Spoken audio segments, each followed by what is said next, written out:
Today is October 25th, 2018. My name is Karen Neurohr. I'm a professor at the OSU Library in the Oklahoma Oral History Research Program. And I'm here with Jordan Knight for an OSTATE Stories interview. Thank you, Jordan, for coming in for the interview today. Thank you for the opportunity. Let's start by learning a little bit about you and your family background. Where are you from originally? I was born in Evansville, Indiana, and I was there until I was 5, and I moved to Kansas City, Missouri. So Kansas City, Missouri is really where I was raised from 5 until through high school, and then it was just me and my mom and my dad for a while. And my dad lived in Oklahoma, so that kind of explains a little bit of how I got to Oklahoma State. Okay, well, I was going to ask you that. So did anyone in your family come to Oklahoma State University? So no one attended. My dad was a big Oklahoma State fan, and I kind of grew to be an Oklahoma State fan as I would come visit my dad in the summers and for holidays, and I would kind of watch Oklahoma State sports just on TV, and I kind of became a fan of them, and I really enjoyed the color of orange at the time. It was it's kind of a bright, welcoming color. So I was actually very interested in learning more and seeing if I could attend Oklahoma State. And did your mother and father go to college? Yes, my mom went to college in Iowa, and I believe my dad went to college at a General Motors Institute, but my dad has an electrical engineering degree. So, Okay. And so you said that you became interested in OSU when you would come and visit your father in Oklahoma. yes, that and watching Oklahoma State basketball.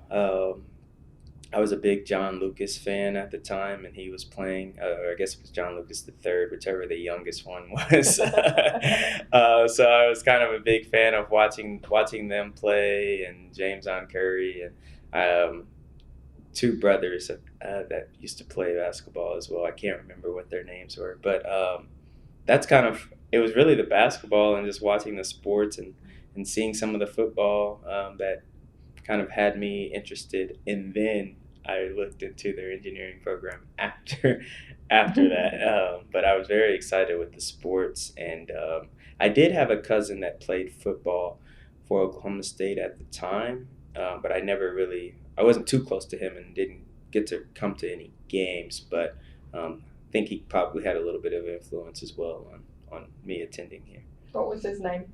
Walter. Thomas, I believe, or maybe his last name was Thomas.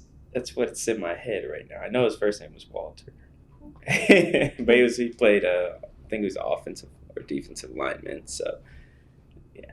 So did you come and do any trips to OSU when you were in high school, or how did you? I did the normal visit before you come to campus, but also I participated in, at the time it was the ConocoPhillips Summer Bridge program. So they allowed me to pretty much come up this summer before your freshman year, and you do, I think it's about maybe a month or two of, you're taking a calculus class and some other kind of science, but um, you're also getting to just be with some other students and kind of build maybe some friendships ahead of time. And actually, it helped you get prepared for college prior to it starting, for your freshman year. So you could kind of adjust to having to wake up and go to classes at certain times and do things on your own. Whereas in high school, you've got someone that's probably waking you up, telling you to get to class. So did you think that was a real valuable program for your Yeah, transition to yes, college? it was great. It was very helpful, and I knew that I probably didn't have any friends from high school that were going to Oklahoma State, so it actually helped me to also develop some friends already prior to school starting. So that was good because those friends ended up being some of my longtime roommates over the years, even past that program. So that was very helpful. And I had the multicultural engineering program was we had a coordinator. His name was Travis Griffin, and he was very helpful in kind of being my advisor, and not only being an advisor from what classes should you take, but also getting me involved in some of these student organizations, like the National Society of Black Engineers, and just helping me meet other people that would be doing electrical engineering and taking those same classes as me. If I see someone in the same class, 5 classes, I should probably get to know them and maybe become their friend, if study partner. So it was a great program. And so you knew when you started that you wanted to major in electrical engineering? So it's interesting. I knew since freshman year of high school that I wanted to do electrical engineering, because I was able to do a little bit of electrical engineering in high school. They had some like robotic type classes where you could kind of get some experience and some AutoCAD and learn a few things. And my dad is an electrical engineer, so that's why the idea even popped in my mind, was because he is an electrical engineer. And I ended up not taking that same route as he did as far as electrical engineering. He does more on the power and architectural design, lighting system type side, and I kind of enjoyed more of the circuit board, physical, actually like coding a little bit and kind of getting my hands on things. But either way, it was both electrical engineering. So I've been knowing since freshman year of high school that that was the major I wanted to pursue. Well, that's very interesting. And where did you go to high school? I went to high school at Grandview High School. It's in Kansas City, Missouri. And I went to elementary school there too, and not in Grandview High School, but there was a High Grove Elementary, and Grandview High School was it was a fairly big school, I guess, but high school classes, all that came so easy to me. So the transition to college was, okay, am I going to still be able to easily just get A's, and or will it be more of a struggle? So that was kind of interesting. Is it a public high school? Yes. Mm-hmm. Yes, public high school. So. Okay. So what were your first impressions of the OSU campus when you became a student?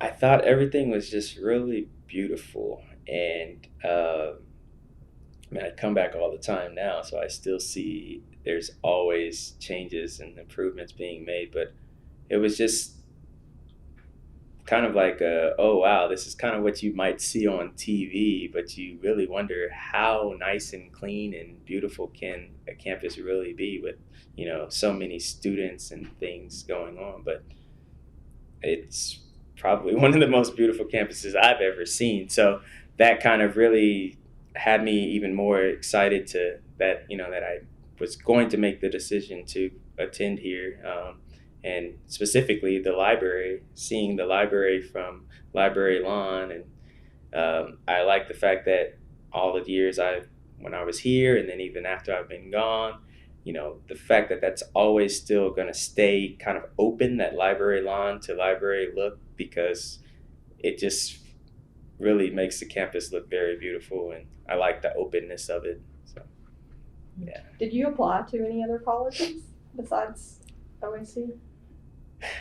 I was going to apply to another college, and once I looked into the out-of-state tuition and the price of that, I was like, well, let me just go with Oklahoma State, because my dad lives in Oklahoma City, so I could still get in-state even though I was coming from Kansas City, Missouri.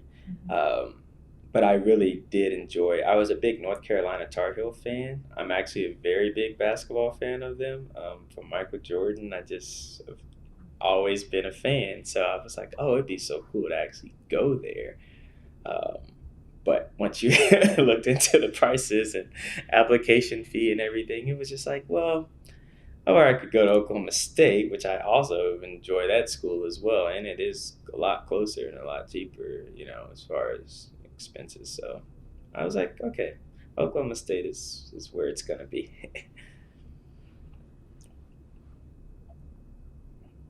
Where did you live when you were a student here?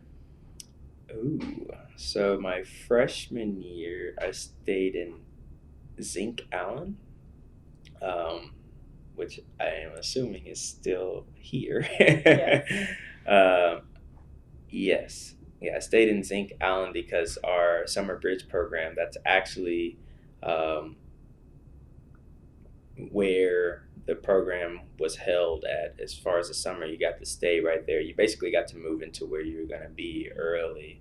Um, so it was great. I was on the fourth floor of Allen. It was all of the other engineering students, and I was in a room with four of us, and we were all engineering students, and it really helped because that was like a community right there within Allen. Um, and then my sophomore year, I went to believe it was Patchen Jones. I was kind of I had found a roommate, like someone that was an electrical engineer like me, and we were in a lot of the same classes, and we were just like, well, let's room together this next year. So we were in Patchen Jones, and then we moved out to Com Peterson Friend, which is a little bit further from campus, and then you kind of starting to notice, okay, now let's just get off campus. Mm-hmm. And I think my senior year, I moved off campus to. I was at a place called The Grove at the time. It was kind of past your Applebee's and your Hamilton Inn suites. It was back there. And then, yeah, I mean, I enjoyed being on campus for the time I was, but just kind of kept going further and further away. But all of the campus spots, places that I stayed were great. No complaints. No then? complaints at all. What are your memories of particular buildings on campus? You mentioned the appearance of the library. Yes. Were you a library user? I was a library user. Actually, the second floor of the library was probably where I was at a lot of the times. I would come up the big stairs and I would find a table to the left or right, and that's where I was studying for first couple of years into my degree. I was as I got into kind of my into the actual school of electrical and computer engineering, then I found myself a lot more in engineering south and engineering north, but mainly engineering south was kind of where I started finding places there that I kind of really liked to study because everyone kind of knows about the library and studying there, but then you had your engineers, you could find rooms within engineering south and you can study at. In my senior year, I was in senior design, so I was in the senior design room of the engineering south pretty much all the time, working, studying nonstop. But those were kind of the engineering south was an old building. It still is, but um, it was just a place that I felt like, well, not that many people know about this area, and it's just us electrical engineers for the most part over here. Like, this is a great place to kind of study and not be around as many people and can kind of be more focused in. But that was between that and the library were kind of my main study places. And then another buildings that I just really enjoyed was at the Colvin Center. I used to play basketball a lot when I could. That was kind of the thing. A lot of people would go play basketball on Fridays. A lot would play every day if they could, but I wasn't able to do that. But on Fridays, go and play basketball in the Colvin, and I was big into intramural sports, so I played flag football on that field that's right behind the Colvin, and had some great memories there. Yes. So. Did you hold any jobs while you were going to school? I actually did not have a job while in school, but I did have either an internship or a summer job every summer that I was in school. Pretty much the first summer after my freshman year, I was asked, I could apply to be the counselor for Summer Bridge that I was in. So that was kind of cool that, I was there the freshman year in the program, and then, you know, summer of my freshman year, after my freshman year, I got to pretty much be the counselor for the new students that were there. So I stayed on campus, and that summer after my freshman year, and I took a physics 2 chemistry class, a physics 2 class, summer class, because I wanted to take a summer class while I was already going to be there. And that was a great experience. And then every summer after that was actually an internship. So I interned with 3 different oil and gas companies between my sophomore year and my senior year. So that was interesting that they all happened to be oil and gas. And then now I work in oil and gas currently today. So What was it like trying to find internships, those summer internships? It was not easy, but I will say that Oklahoma State did a good job of kind of having you could do your mock interviews and giving you some career fair preparation tips and things to kind of make it should make it an easier process for you to go about talking to the recruiters at the career fair and kind of going about, well, how do you follow up after that and applying for an internship. And it I've my first I think in my sophomore year when I got my I was at ExxonMobil, was actually when I got my first internship. And that was it was a little nervous in the interview because this was probably my first actual interview with a company for it's just a summer job, but it's you're working in corporate America at this point. So that was a little nerve wracking. But I think after your first interview, you just get more and more used to them, and you kind of understand the style and what most companies are typically looking for you to answer, and they really just want to know about you and what can you bring to the table and what things have you experienced through group projects and just working with team members and just different things like that. So as I started to develop that and understand that, I think it made the interview process for those different positions a lot easier.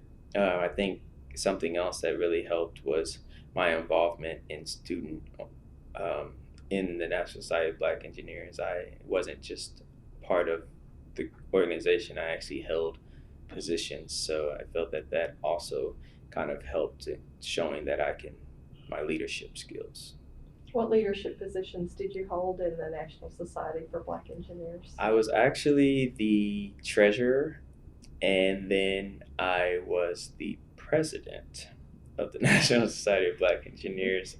And both were very, very difficult positions because at the time that I became treasurer, it was a time when our advisor for the National Society of Black Engineers had left. And when he was the advisor, he was always really big on handling a lot of the the money, and actually being able to do all the transactional work. And having to learn that my own that next year because he was gone was very interesting, because no one really had much experience with how do you actually go about, if you raise funds, how do you deposit that money into your organization account, and then if you need to get money out, how do you get money out? Do you have a way of writing a check out of that account? I mean, it's a student working with student funds. How do you kind of do that? How do you go to SGA and ask for funds for events and conferences? And then, so that was a little interesting. But even being president, you have to take help get students to these, you have your regional conference and your national conventions, so having to help them find the sponsorship and the funding to kind of be able to take 8 to 10 people to Indianapolis for a convention, or to New Orleans for the convention for that year, and Dallas. And that was definitely something that it allowed me to kind of really grow and become more of a leader, and kind of see, okay, well, I actually can do this. I can help others get to where they need to go. And I actually can still do that while still focusing on my schoolwork as well. So it was very challenging, but very rewarding at the same time. I noticed in the paperwork that you were also in Tau Beta Pi Engineering Yes. Honor Society. Tell me a little bit about that. Yes. So the Tau Beta Pi, I believe you have to have I'm thinking a 3.5 GPA, and it's really for your top electrical engineering students. And it's a society that is kind of I say exclusive in a sense of, not everyone gets the opportunity, not everyone gets in. The pledge process is very interesting, but it's a lot of community service and a certain amount of hours of community service and things that you have to get done in order to officially be initiated into the society. But they actually have a nationwide chapter and everything. I know for my first year or two afterwards, I think I tried to stay kind of involved if I could, but as of now, late, I'm not as involved in that. But that was a great opportunity because in high school I was in the National Honor Society, and I thought that was great to have something like that. So it's always good to have someone in a society that's for, you doing well in school and your achievements to kind of come to you and ask you, hey, we want you to be part of this. This is what you need to do to be a part of this. But, someone coming and seeking out you to be a part of their organization or society is always great. So when the advisor left for the National Society of Black Engineers, did another one come in right away, or were you all in between for a little while? Well, we had another one that kind of came in, but he was actually over a one of our Greek organizations as well. So he was kind of more tied to them and didn't quite he wasn't even an engineer at all. I don't think he was an engineer, so he didn't quite understand. He wasn't as dedicated, I'd say, as the previous advisor. So, and that happened to be the year that I think that next year when I was president, I kind of really ran things myself. As treasurer, I was also having to do that too, but president, I kind of just started to know that, those leadership positions within that organization, you're going to actually have to do a lot more because that advisor that we had previously was a lot more hands-on and very helpful in making sure things got done, whereas the future advisors were more, if you guys got it, let me know. If you need something, we'll try to help you out. And at one point throughout the organization, we did not have an advisor, so it was kind of just figuring it out, talking to other people that are in the multicultural engineering office and trying to, get some help from them, but it makes you have to kind of do it on your own and find the way when it's not as easily provided for you. So that was great. About how many people were active in that group? So when I was in school, National Society of Black Engineers had a lot of people. I would say we would have membership of maybe 60 to 70. And then we would try to take about 15 to the conferences if they could, get there. So at the time I was there was probably with the peak of everything was really a lot of membership. And then, now that I've been coming back to campus, it really went down a lot. Not for sure why. May still be from the lack of a true advisor over, that's making sure to attract the students. But it's definitely changed drastically as far as the numbers, and I've tried to stay involved a little bit where I can, and I've offered to come back. But I did come back and speak probably in like 2015 or 16, I think, and there were maybe 10 people at the meeting. So it was just interesting to see that, the everyone, the way that the students were involved in NSBE and loved NSBE when I was in school was almost as if NSBE was a fraternity or a sorority of itself. I mean, everyone was just very passionate about NSBE, whereas now I think it's kind of, you don't see that passion as much. At least I don't see it directly. There's probably still some people that are attending here that are very passionate, but you just don't see the large group. So were there any other student clubs or organizations that you were active in? I was also active in IEEE, which is kind of like the it's for the electrical engineers as well, electrical and computer engineers, and they would have meetings, probably monthly, I believe, and it's just every meeting you come in and you kind of, they'd have a company come and speak as well, and you kind of get to hear about some of the electrical and computer engineering done at those different companies. Actually, Phillips 66, well, ConocoPhillips at the time came and spoke at one of the meetings, and it was actually, I think it's right before, or it might have been before my internship or after, something like that. But I was like, oh, it's cool to see you guys here.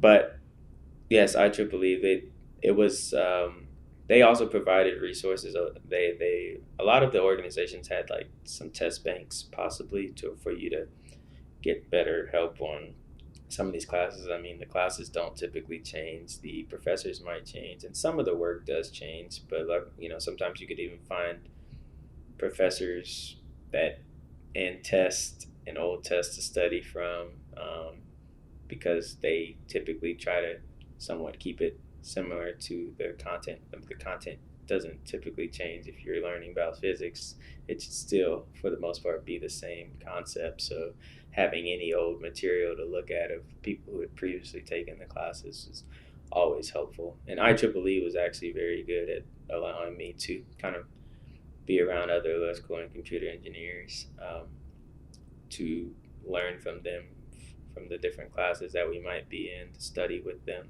So that was also a good organization.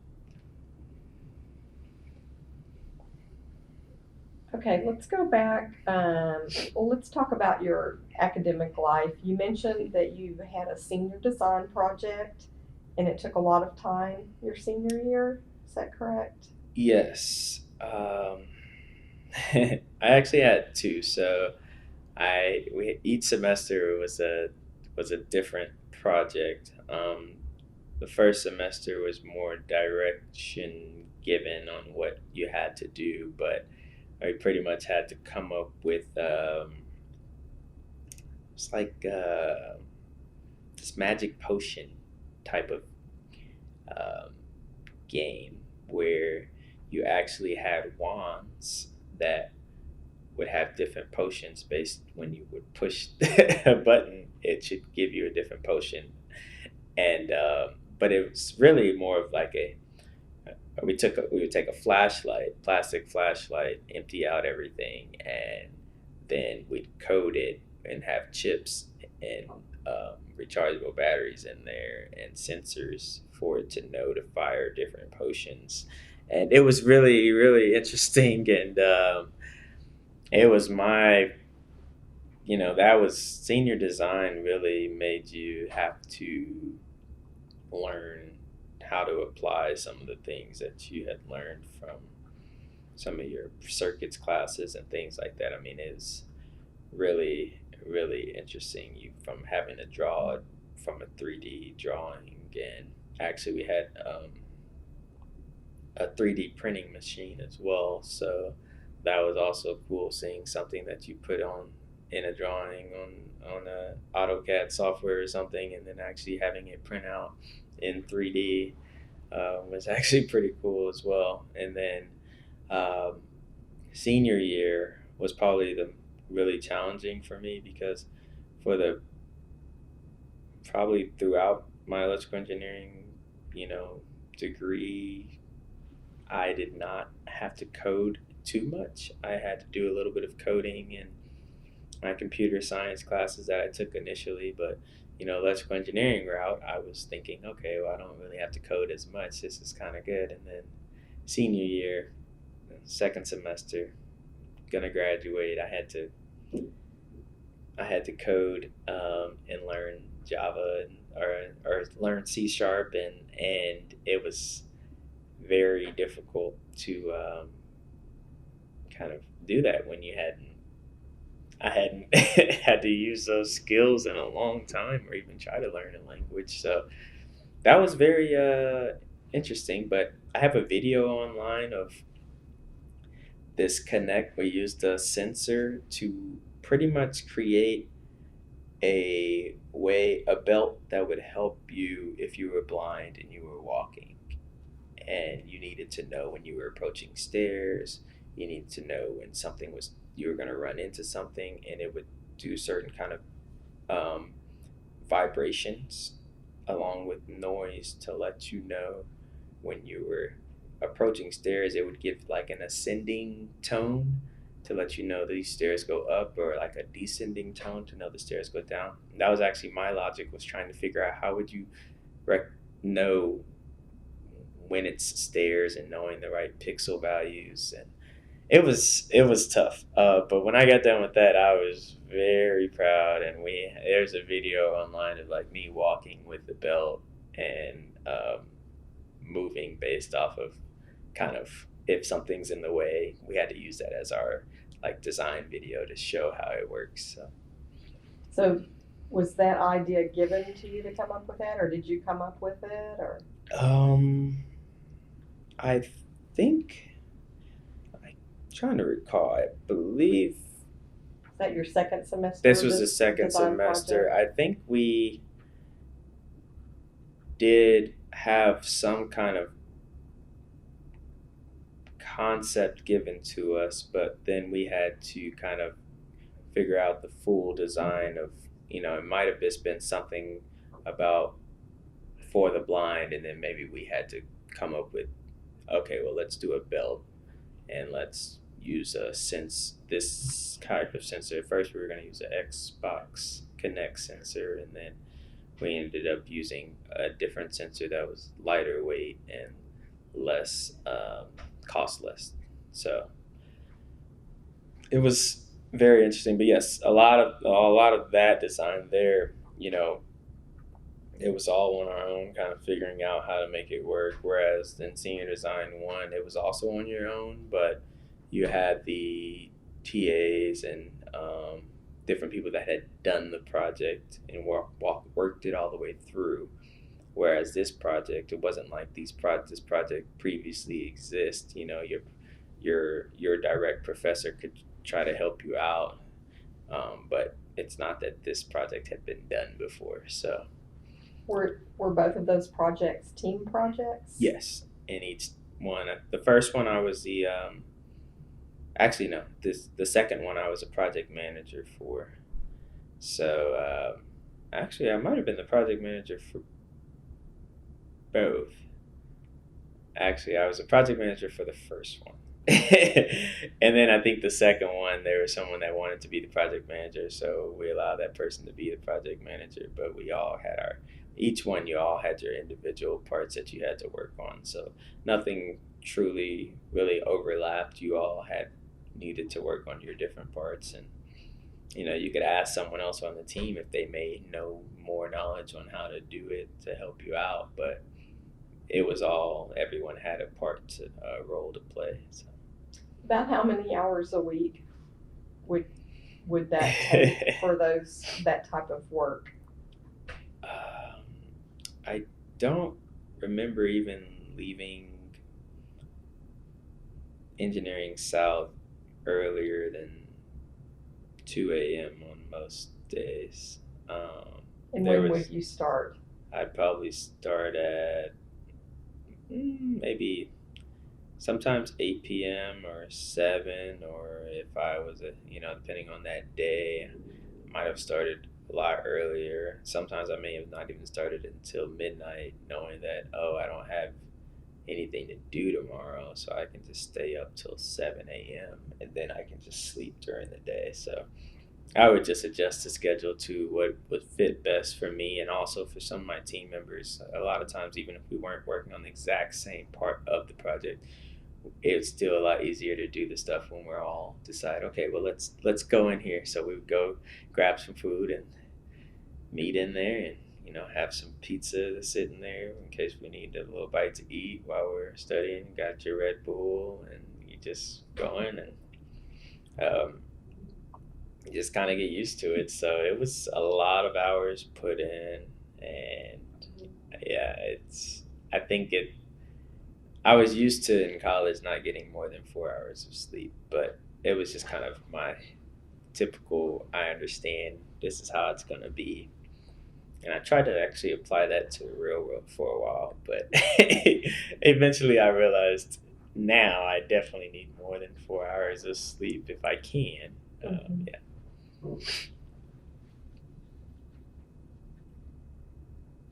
What do you remember about the relations between faculty and students or administration when you were a student here? It was always pretty good from what I can remember. The direct contacts that I had, I always felt that they were very helpful. I think typically every university, school, job, whatever you are, you're gonna have a few people that aren't quite as helpful and don't do the best job of teaching you something. But overall, my professor experiences were normally pretty good. There were a few where you just were like, wait, well, I don't understand exactly how this grade could even come. Can you explain why you gave me this? Or why the whole class failed? Is it because we didn't understand it because it wasn't taught to us right? Or did you give us a test that was all content of stuff that you did not discuss in class? So it was kind of there was a few of those, but overall, anyone that I would need to go to, TAs were very helpful. Teaching assistants, they always are very helpful. And I mean, yeah, they're getting paid as well, but they're very helpful and can help you where you might have been confused the whole time in class from the professor speaking, but then you go and talk to them and they show you exactly how you can figure out the problem. So I always had great experience, and I think it started really when I first started with the summer bridge program. Like I said, I mean, I had that MEP, the multicultural engineering program. That advisor, his name was Travis Griffin. He was, for those first couple of years, was pretty much my go-to, and I mean, it was great. I mean, he even had an apartment and would invite some of our students. We could come, and he would, like, on Sundays sometimes might have some food for us. So, that was good. And I also got to meet with Dr. Jovette Dew. She was kind of, in a sense, kind of my campus mom for a moment. When I first got to campus, she actually was the first one to take me. She took me to a church here, so I could kind of see where I was going to maybe be able to still go to church here in Stillwater. So I felt a lot of love, especially from being from out of state and not having any initial friends from high school or anything here. So it definitely helped me to kind of develop those relationships and to know that it wasn't just students that I was developing relationships with. It was also faculty and staff. There's still some today that I'll probably see at the banquet that, it's like, thank you again for. So. Who else comes to mind? There is, so at the time there was my, her name is Dr. Emily. She was my, I think it was Intro to Engineering Economics or something, and she was really awesome professor, and actually my calculus professor for Calc 2. I wish I knew her name. she was she was awesome. She was my Calc 2 teacher, but she was also my when I got for electrical engineering, you only need 2 more math classes to get your math minor. So I went on and took 2 more math classes, and one of the classes that I ended up taking was one that I saw. Oh, she's teaching this. I'm taking it, and it was a mathematical. It's kind of around interest in your private rate interest and your house kind of things like that to kind of help you prepare for that. I think it was called mathematical interest theory or some class like that. But I wish I knew some of these professors' names again. We can fill them in later. That's okay. You've been out for a few years. It's been a while now. So. Yeah, that's fine. So were you, you mentioned church. Yes. Was that one of your off-campus activities? Yes. So I was prior to college, my mom always had me at church. I was singing in the choir. I was ushering. I was there every Wednesday and Sunday. And then when I got to college, I was not as active. But I was able to kind of look for, search for church homes here. And then the good thing was that my dad lives in Oklahoma City, so it wasn't too bad for the Sundays that I would or the weekends, I would just kind of go back home sometimes or just go specifically just for church on that Sunday and drive that hour and drive the hour back. So a lot of times I did actually end up going back to Oklahoma City and going to the church there because I had also grew up around that family as well whenever I would be in Oklahoma for the summer. So I kind of made it a lot easier than having to necessarily find a church in Stillwater to attend all the time. What was the name of the church in Oklahoma City? It's called Calvary Missionary Baptist Church, and it was kind of it's right there in the center of Oklahoma City. It still is. I mean, my dad and them still attend that church. So I was hoping if I was staying till Sunday afternoon, I could make it, but I'm actually leaving Sunday morning, so I won't actually be able to go and see that church family. But they have always been very supportive as well. So I got support from them, and I got support from back home, and there's just a lot of support always. So.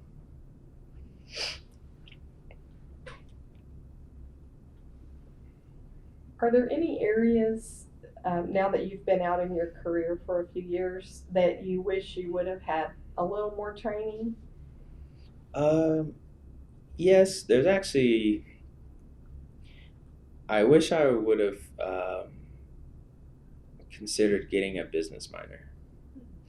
And I say that just because a lot of times I have a lot of the engineering knowledge, but I actually own a business outside of work, and just knowing the business side of things and how that works, and even just budgeting and kind of just when you own a business, there's a lot of things that come with it that you don't really know exactly what kind of requirements are necessary for your business, and how do you keep it running, how do you keep track of your growth and things like that. So initially I always said I was going to go get my MBA, and then after working 5 years, I actually said I'd go get it after working 3 to 5 years, and now I'm in my 6th year. And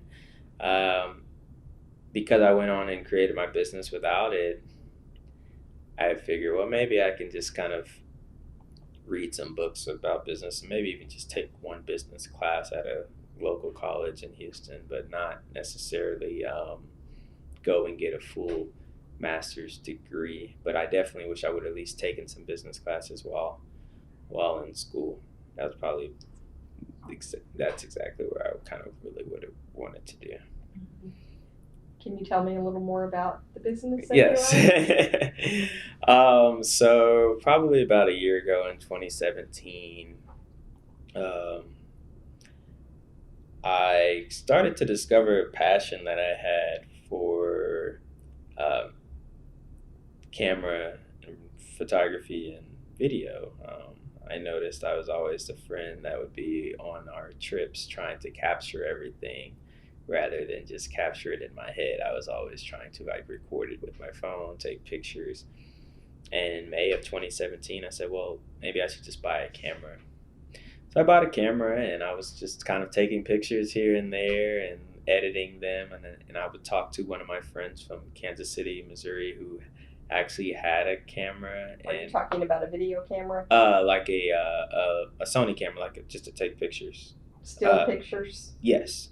So actually, well, the camera I had did both. Okay. Right. So it takes still pictures, but then you can also take motion pictures. You can also do video for it. This was more of the cameras you see today for people that want photo shoots and things like that. So I had a friend in Kansas City that was doing a lot of this photo shoots and video, and he gave me some of his editing software, like told me what it was. I went and downloaded it, and I would just play around and take pictures and edit and see how they looked. And I started to notice I was really kind of good at it, and I was like, well, I really enjoy this. I'm learning. Why not turn this passion into a business? And January of 2018, I got my LLC for my business, and it's grown since 2017 for sure. But I started getting photo shoots, clients asking for pictures, and friends and coworkers, and then they tell their other friends, and a lot of it's by word of mouth. I use social media to do some of my marketing, but a lot of it is, oh, I saw you took these pictures for my friend. How much would you charge for me to take these pictures of me and my family, or just of me and myself? And then I got into doing video, and some friends wanted little 1-minute videos for Instagram, and starting to really find the joy in that and learning at the same time, because I'm no expert. I have no classes that I've taken. I just use YouTube and friends and playing with my camera to kind of figure it out, and editing software, just playing around with it, and I really enjoy it. And my goal in 2019 is to hopefully either take pictures or do video at a wedding. So trying to see if I can get into some of the wedding photography and videography as well. So, but at the same time, I'm planning to also take a few classes now, just to learn some of the things about the camera that I probably don't know, and maybe features that I could have been using a long time ago had I just taken a class. But when I started this, I did not have any experience, but I really enjoy it. So it's this year has been a great year for the company.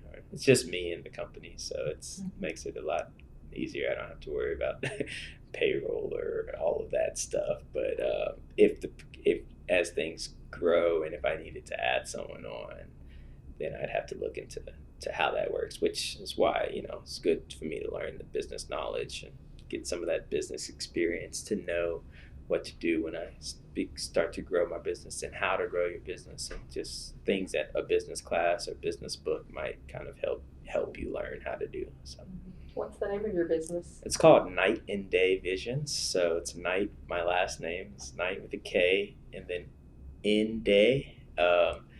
My social media name used to be Mr. Night and Day, and I just thought, okay, Night and Day Visions. That's actually pretty works, and he uses my name. So I went and just got the LLC for that, and my DBA, and I've been going with that. So I'm able to file it on my taxes, and it pays off pretty well by being able to do that. So I enjoy it, and I figured, well, if I'm doing this, why not make it a business? might not be able to write off some of these purchases and fees on, that I'm getting and taking. So, That's interesting. yeah.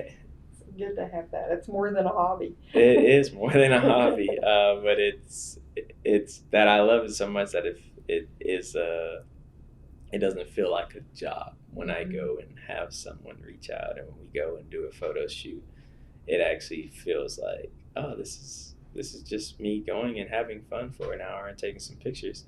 I'll edit them and I'll send them back. But hey, I'm getting paid for it as well. So I actually have a photo shoot this weekend here in Oklahoma. So in Oklahoma City on Saturday, I was able to kind of do some little bit of promotion and tell some people that I'd be in town, and was able to book a photo shoot for Saturday. So I enjoy it. Good. Were you involved in the Oklahoma Lewis Stokes Alliance for Minority Participation? Yes, that was a research program. It's called, I think we called it LSAMP, and that was a program where you had to kind of find a professor and ask if you could do research for them. That was kind of your requirement to be in the program, and you had to do research for them. And then you would kind of report on that research that you were doing. So me and a friend found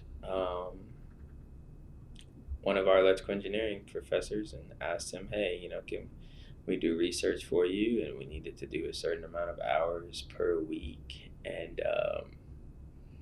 he actually gave us our own little office, or like a little room where we could do our research at. In what building was that? I think it was in the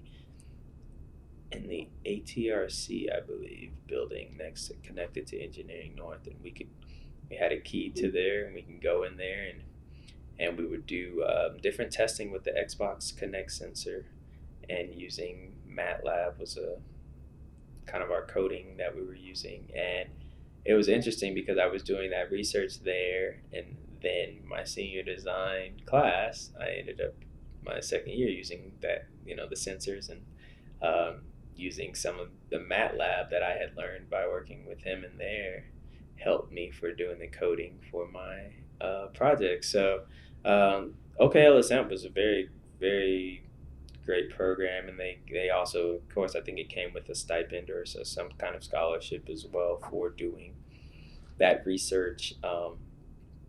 And then they had symposiums where you could actually present the different research that you had done. I don't know if I ever actually participated in this. I'm thinking I participated in maybe one of them. But a lot of my research was kind of ongoing. I did it for a couple of years. I was still kind of doing some stuff because we were trying to figure out, I think it was how the Kinect sensor could actually like discover your weight, and how could it truly tell how much you weigh by doing the different analyzation of your pixel values and things like that. It was interesting, but I did like OKLSAMP did kind of push me to go and do more, because I probably wouldn't have done research had it not been for that program and kind of them having a requirement of needing to do some research. So that kind of actually helped me to, do something that I may have not done had it not been for the program. What years of college were you doing that program? I think it was maybe my junior and senior year. I'm thinking. I don't think I started my freshman year. I think it might have been kind of into my junior and senior year, maybe sophomore year as well. But I'm thinking junior and senior year, because I think it wasn't until I was into professional school, which was probably my junior year, before I started doing that research. So. Okay.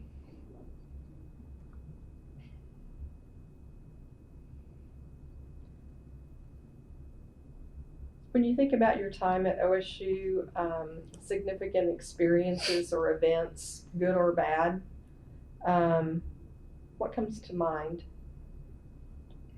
Hmm. uh, well, football comes to mind a lot. I was pretty much always a season ticket holder and had for the student section. I'd be with my friends watching some great games and some not so great games. I particularly remember, um, I believe it was 2011, um, when Oklahoma State beat OU here in Stillwater, and like we became the Big 12 champs when we beat them. And it was cold that day, and like people went and pulled down the goalpost. Um, Did you go and be a part of I that? believe I went down on the field, but I actually found out later that I think two students had to get like helicoptered out from there because they got hurt that year. I think. I don't know how they got down there, but I took the more cautious route of getting down there on the field. But that was something that was just kind of like, oh, this is cool. You know, you see this stuff, you see students rushing the field and things like that before. But I was like, oh, I actually get to be a part of it this time. Like, okay, I'll go ahead and do it. I remember, you know, that, and then it was always the midnight hoops that they would have right before, I guess during homecoming. Just kind of see what Oklahoma State basketball team was gonna look like, or at least might look like, and that was always good just to watch them kind of do their little scrimmage and have everyone in the Gallagher kind of excited and watching, and walk around.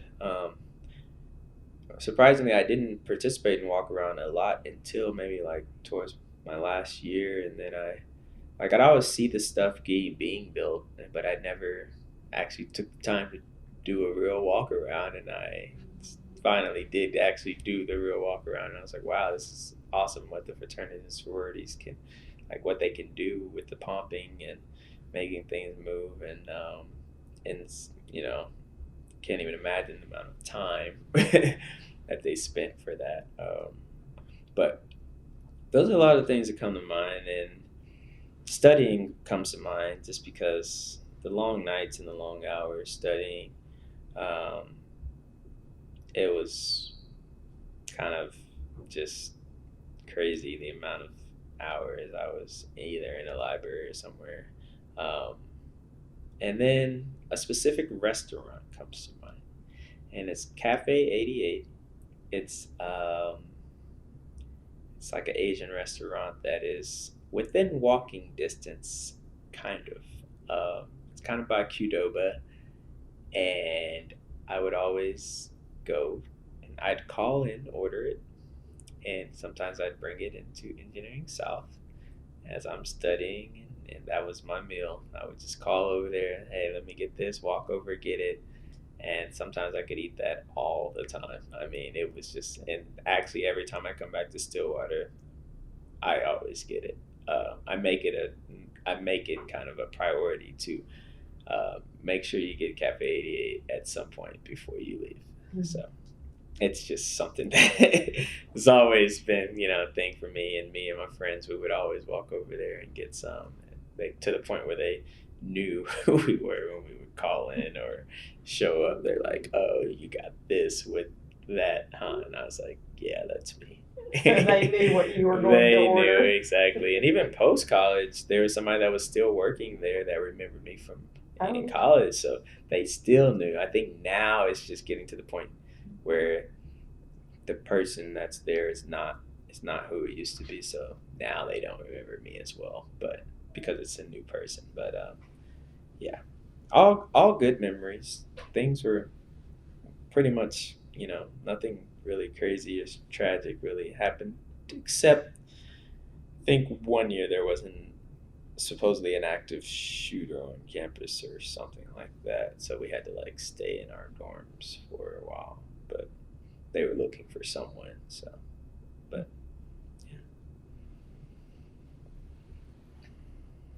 Okay, so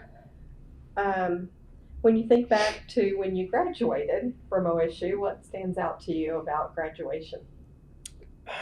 So the week I was graduating on 12/12/2012, I got my Dodge Challenger, and it was I had had a Ford Explorer sports track, kind of older 2001 truck, and um, I was like, I always wanted a Dodge Challenger, and I don't even remember how it all went. I think my dad was like, well, just let's bring your truck down to Oklahoma City. Let's look at the cars, see what you can get. Because at this point, I already knew I had a job.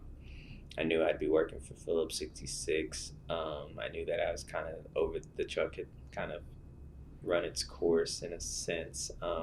It could go longer if I needed it to, but I really wanted something different. And I'd always liked Dodge Challengers. And on 12/12/2012, I went and got a Dodge Challenger. Unfortunately, they did, well, not unfortunately, they took my truck as a trade in, which is good because it helped, get some cash off. But had some rims on my truck that I was hoping to just move over to the Challenger, and they were like, "Well, no. The reason we're trading it in or allowing you to, giving you this much for it is because we obviously like the rims as well." And I was like, "Okay, that's fine. You can have it." Um, and then I graduated on 12/15, so I was driving my Dodge Challenger the day of graduation, and that was awesome. I just remember all my family and everything being there, people coming from out of town to see me graduate. My mom, some of her church friends that she always used to talk to me about it, that they always saw me from like really young going up. Even a few of them came down. So it was just great to kind of have everyone all together in in Stillwater and watching me graduate. And then also like one of my best friends today, well, two of them, all three of us, we were like the Three Musketeers. We all graduated together, same semester, from what I remember. Well, at least me and my friend that did electrical engineering, we both graduated the same semester. So that was really cool because he was pretty much my roommate from sophomore year on. So that was great to kind of share that moment there too. So it was just really, really great day that day and that whole week, I guess. Mm-hmm. Do you have siblings? I do. I have two sisters. They're from my dad and my stepmom, and my sister is one of them is 18, and she actually is attending Oklahoma State as a freshman. Um, I'm very glad that she chose to follow in my footsteps. She's actually majoring in, I think it's HR management. So different path, but I'm very happy for her. And then I have another sister that's a freshman in high school, and she's very active in band. She's really good at drumming, like drumline, and she's also really good at golf. And I mean, pretty good at golf. Like, just kind of been her thing. She was never into contact sports. You could tell being younger, she didn't really like being hit or touched. So golf is a good area to go, and she's really progressed there. And then I have, so I had two brothers. One he died when I was 6. He was 9, and that was from my mom and my dad. That one was, kind of hurt a little bit, of course. That one is still, he would have been, what, 31 right now.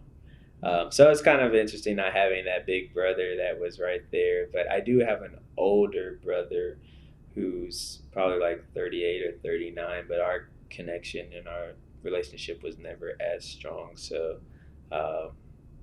that one it's not as close. So, but yeah.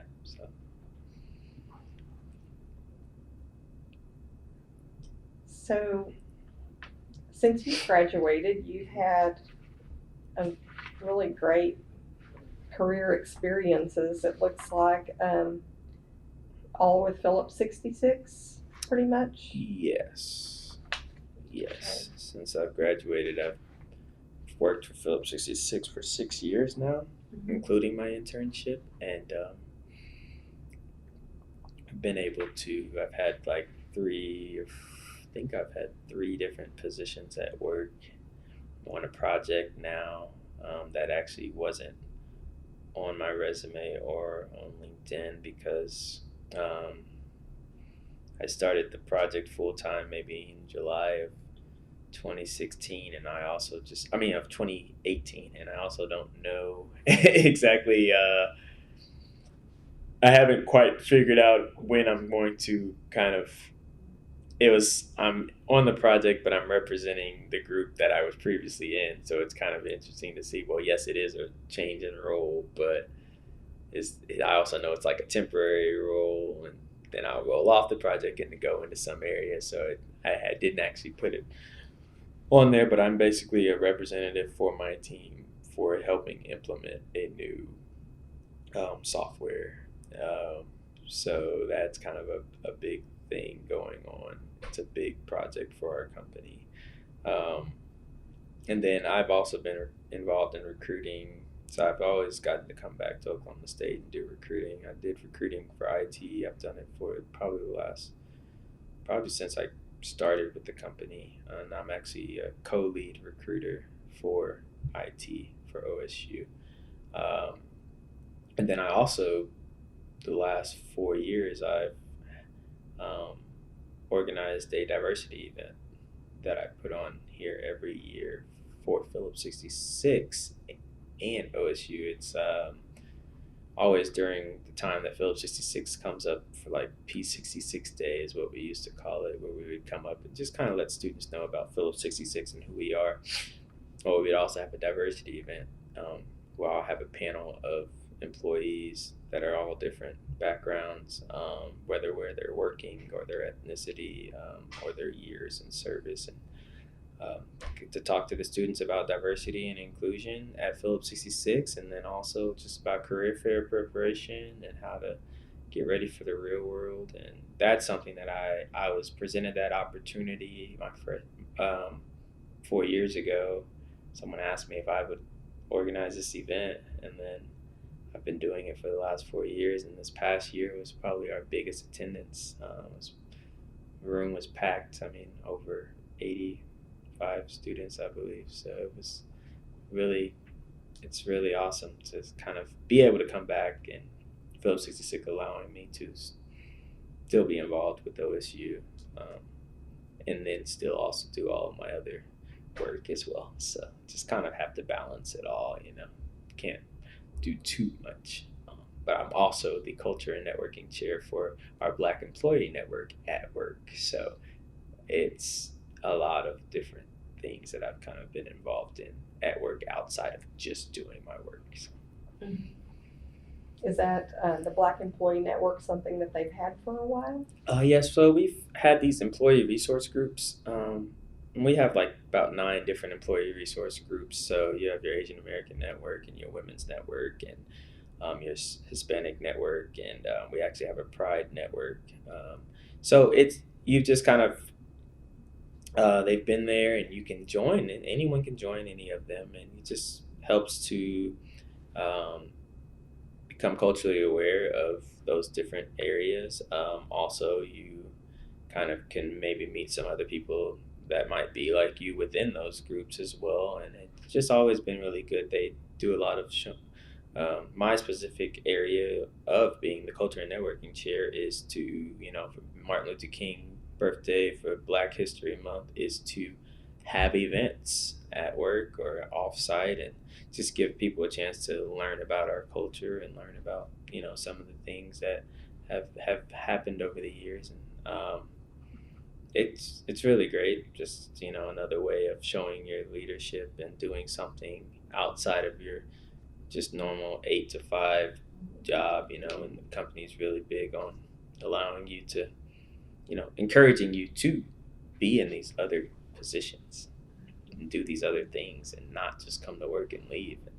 And I think maybe some of that stuff as well has kind of even helped me to this award that I'm receiving for the Rising Star. I think it's a combination of being visibly seen, and I wouldn't be that way if I only was doing just my job and not doing any recruiting and not coming back to OSU and, not taking on leadership positions of this employee resource groups. I don't think it would have gotten as much exposure, and I wouldn't probably even been nominated for this award. So, well, yes, and speaking of that award, the banquet is tonight, and it's the OSU Diversity Hall of Fame yes. Rising Star Award.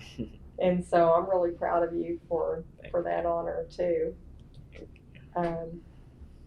And then I think I noticed also in some of your paperwork there that you've been involved in United Way in Houston. Yes, Phillips 66 is big on having a United Way campaign every year and kind of bringing everyone, getting all the employees together to do donations in all kinds of ways for the United Way, whether we have chili cook-off or we have a bowling tournament where you can pay to bowl and you get off work for 3 hours and you're bowling, but you're bowling for United Way. You're paying for United Way.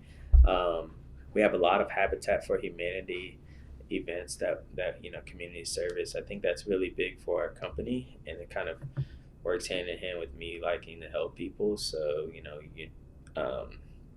it's great to see it every year that we have a goal that we have set. So you try to donate it. There's so many different ways to donate too, like because company matches certain payments as well. So you just have all these different ways of making the donation, but they also make it fun. You've got people do bake sales, and sometimes there's so many different activities for the United Way. You're like, well, which one do I want to contribute to? Or maybe I'll contribute 5 here, 10 here, 15 there. Just try to spread it all out. But either way, it all goes to the same cause. But we're actually, I think, right in the middle of our United Way campaign has just kind of kicked off in Houston. So it's awesome.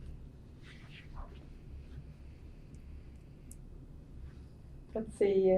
Also, what about the Houston New Hire Network? So I held a position on the Houston New Hire Network when I started my probably like my second or third year working. So everyone that starts with the company, no matter where you came from, no matter if it's straight out of college or just your experience hire and you come over, you're automatically in the New Hire Network for your first 5 years.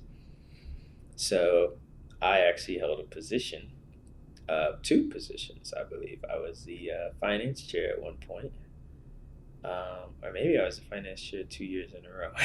Oh, no, I was finance chair, and then I was a Summer Rumble chair, which is Summer Rumble was kind of where we have our interns versus new hires, and you literally plan out all the different summer events that competitions that you'll have, from flag football to dodgeball to trivia to bowling, and you kind of have to organize and plan out all those events. So kind of just took some of my, this is just another area of trying to organize and plan events, and doing that within the New Hire Network has helped me with planning these other events that I ended up planning for the Black Employee Network, and I've just really enjoyed being involved in that as well. And then the finance chair was another way of just kind of learning how to manage the money. And I knew I did treasurer in college, but I knew this was completely different. But it still was kind of learning how to manage the money, still seeing, well, how do you write a check out of the New Hire Network if you need to write a check, or do we just do invoices? And then how do you, making sure that each committee member knows what their budget was, and please try not to exceed that budget. And that was good too. Those were kind of like, I think, 2014, 2015, and then kind of grew, couple years, and then you usually just kind of move on. Allow somebody else the opportunity to be on the New Hire Network committee. And now I'm not even in the New Hire Network anymore because I'm year 6, which is crazy. So. So of your awards and honors that you've received over the years, which one is especially meaningful to you? Um, I would say this one, the Rising Star Award. The amount of acknowledgement that I've got thus far before even getting the award has just been kind of overwhelming, and in a good way though. But just I didn't realize how important and big this award is. So knowing that there's going to be a lot of people from Phillips 66, even some higher ups from Phillips 66 attending the banquet, and people know about the awards because Phillips 66 is a big sponsor of OSU and works really a lot with the Institutional Diversity Office. So they already, each year that we've had the Hall of Fame, I think the last couple of years, they've already been in attendance and had a P66 table, but this year is, someone that actually works for the company is being awarded something. So it's kind of just really been a lot of thank you, congratulations. And I think just to receive something like this and having interviews set up, it's just kind of like, wow, this is actually kind of a big thing, and I'm just grateful for it. And I would say this is probably my biggest award that I'm gonna receive thus far, and just have to, you know, think I even get a chance to give an acceptance speech. So I'll have to make sure I've got that together as well. But this is probably the highlight of all the awards because this is really my first post college award. I believe I think most of my awards were during college and came with like scholarships. It was a little different than this one. Kind of came out the blue. I did not realize that someone was nominating me for this, and then it's almost like, hey, you're nominated, and then the next week it was like, hey, you've been selected, and I was like, oh wow, that was quick, but thank you. So it's just a great feeling. So. What advice would you give to OSU students today? I would say, don't be afraid to ask questions and to um, kind of stay disciplined, stay focused. It You're gonna always have your struggles and stuff, and I think the biggest thing is push through. You Nothing's easy. You'll have classes that you might completely fail a test and everything, but don't just take that F and think you need to drop the class. Maybe look into going and speaking with your teacher, professor, and asking them, well, where did I actually mess up? Can you walk me through what can I do to do better? Is there any extra credit available? What are I think a lot of times something happens, you have trial and tribulation, and then you just immediately shut down. And you really just have to, find that strength to push through. So I think the key is push through and take this college life seriously, have your fun, but also get your work done and know that what you're really here for, which is to go and get that degree and be successful. Everything else is just additional things that may, are good if they happen, but no, you know why you came to school. So. And how would you like to be remembered? um, I want to be remembered as someone who's just positive and gives off great energy and always looks for the best in not only myself but in others, and is always willing to help. I want to just be looked at as someone that was always willing to help. If you have a question, you need any assistance, and that's one of the big things I like coming back to school, speaking to students, because I'm like, I was in the same position. Ask me whatever you want to ask me. I'll mentor you to the best of my ability. I'm not perfect. I don't know everything either, but I do have experiences and I have learned things, and I can try to tell you the best route to take and the route that I took that I shouldn't have taken and that I learned from. So I just want to be remembered as someone that was always wanting the best out of others. So. Is there anything that I haven't asked that you expected me to ask or that you want to add to the interview? I wouldn't say there's anything you haven't asked me. I would say that I have to thank God for where I am today and for everything that has come to me and that will continue to come my way, because I know that without having faith and trust and belief in Him, I wouldn't be where I am today. So I have to at least make sure that that is definitely noted.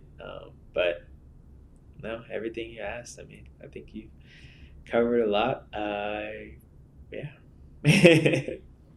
Well, it's been an honor and blessing for me to have this time with you and get to know you better.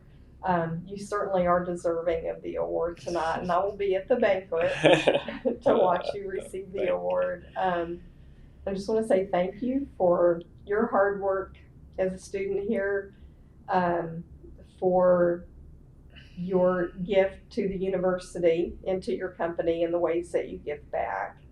That's really touching to hear, how committed you are to that. And clearly you're already a success and you're early in your career, but I'm sure you have many bright things ahead of you. Thank you. Too. So thank you so much. Thank you so much.